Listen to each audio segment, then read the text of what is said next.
So while planning to cool this i9 CPU with for the new build, I was going to go for a traditional cooler, an air cooler with a heat sink and the fan and the size and whatever. But my brother kind of said no, he wanted a all-in-one cooler, and I was like, what the hell is an all-in-one cooler? I don't know where it was. Apparently, probably you guys know this. Shame on me for not knowing.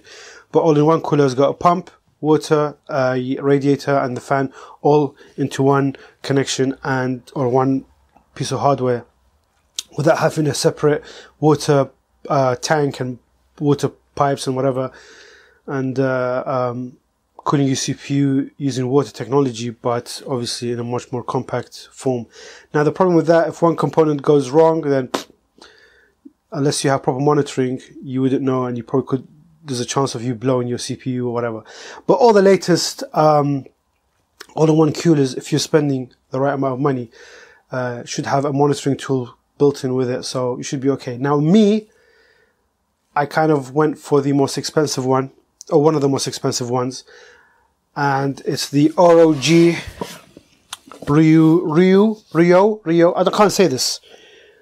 Ryuo Hadouken 120. Okay. This is the 120 version, so it's just one single fan and one radiator.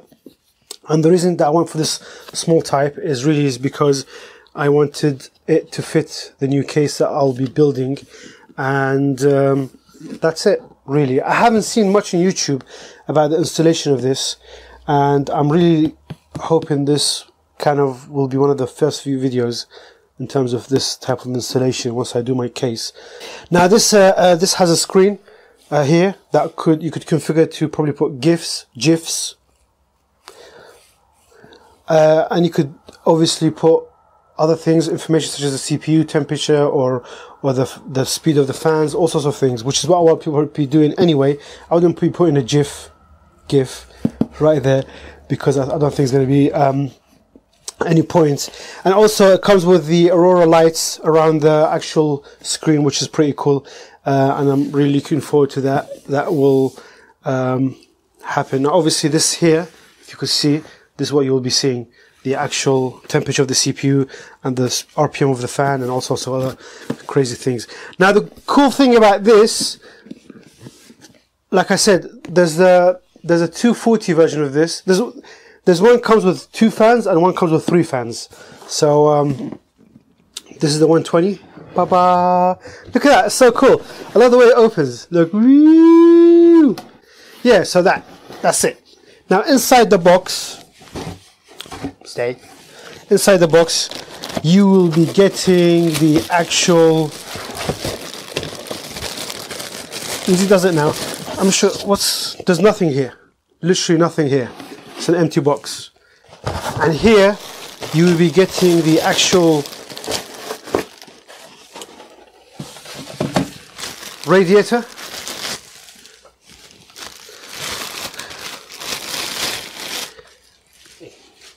So you'll be getting it's massive.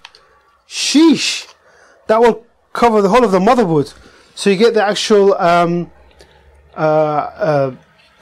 the cooler itself. It comes with a pre-applied CPU paste right there, so you don't have to do that yourself.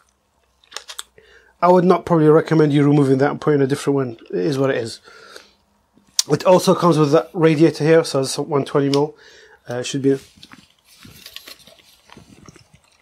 You can actually hear the water. Actually, do you hear it? Wait. I'm not sure if you hear it, but there's water definitely here. I could hear it.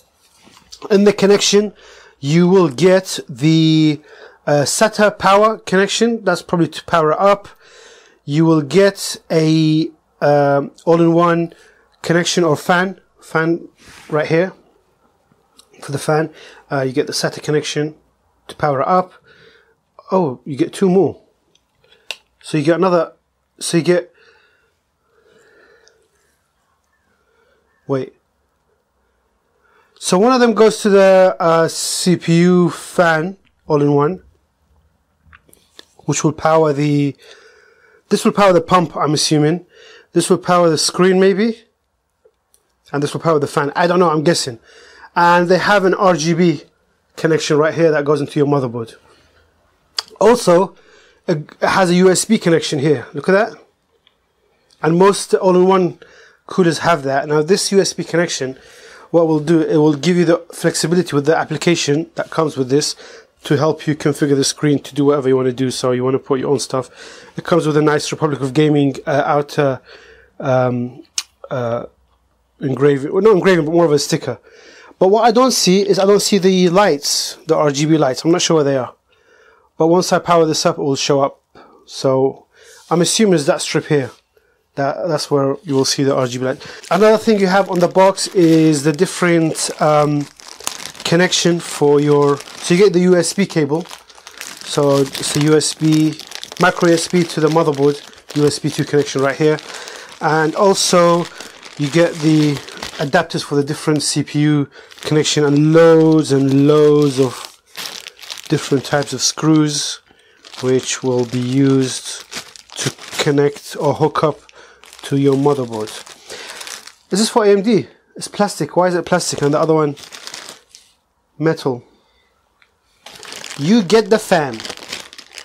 Now this fan, my only issue is with this fan, this is supposed to be a very high-end fan, one of the industrial fans that you get, but this is a connection for the power fan, so I'm assuming maybe that hooks up to one of those. Once I build it, I will figure it out. But this fan is an industrial one, but it's black. Why is it not RGB?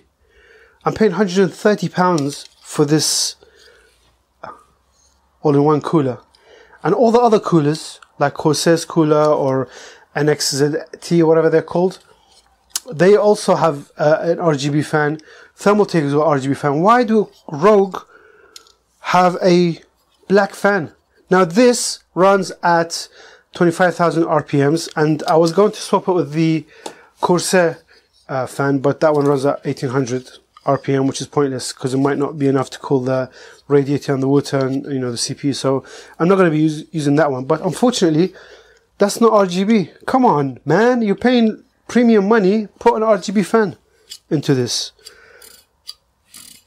That's my only disappointment with this. Now, online research and all the other YouTubers that have been doing their benchmarks have seen that there's not much difference between a heatsink and an all-in-one cooler. Maybe 1 or 2 degrees, but for what it's worth, I don't really feel an all-in-one cooler is worth the money. If you could get one of those premium fans or coolers made by Noctua, make the best fans and heatsink coolers, and I think this fan is made by Noctua, to be honest. So that's what I've heard. That's what I've done when I did my research online. So that's one thing good thing about it. Noctua make ugly fans. They make the brown and the beige fans that I don't really like, but all black on this is quite cool. But yeah, so there you got an industrial fan, and it is what it is really. So ideally, hopefully, this kit, which looks massive, makes the CPU a little bit cooler at a premium price, but a lot of cable management, so your cables will be all hidden and it'll look a lot nicer than a big massive cooler. So that's the only advantage about having this over a CPU heatsink and cooler. However, the price is about 50% or 40 to 50% lower. So the Noctua CPU coolers are about £50–60, whereas this is £120–130, depending on where you buy it from. I will be leaving a link to these products in the description. Have a look, see what you think of them. I really hope you enjoyed watching this video. Please leave a comment in the section below, and I will see you in the next video when my machine is all ready, hopefully. Ooh.